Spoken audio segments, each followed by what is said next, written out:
এই যে দেখো, সেদ্ধ আলুকে আমি একটুখানি হলুদ দিয়ে ভেজে তুলে নিলাম।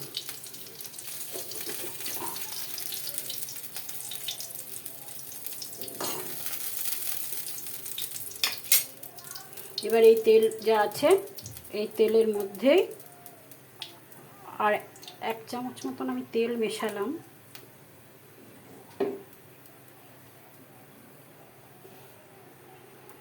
প্রথমে আমি জিরেটাকে দিয়ে দিলাম, একটা তেজপাতাকে দিয়ে দিলাম, একটু গরম মশলা দিয়ে দিলাম,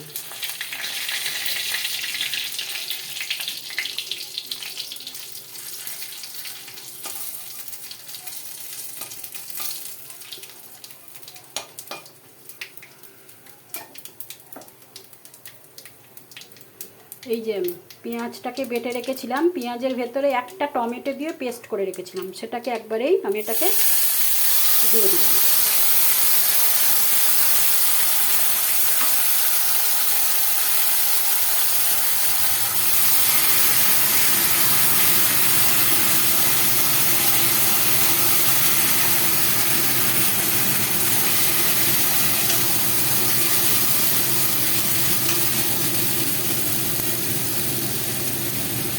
এর ভিতরেই আমি লবণটা দিয়ে দিলাম, তার ভিতরেই আমি এই যে হলুদটা দিয়ে দিলাম, তারপরে আমি এই যে আদা জিরে যা বেটে রেখেছিলাম এটা দিয়ে দিলাম, দিয়ে এটাতে একটুখানি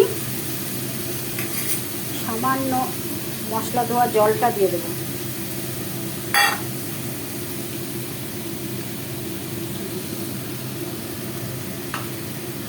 এবার এটাকে আমি কষাতে থাকবো।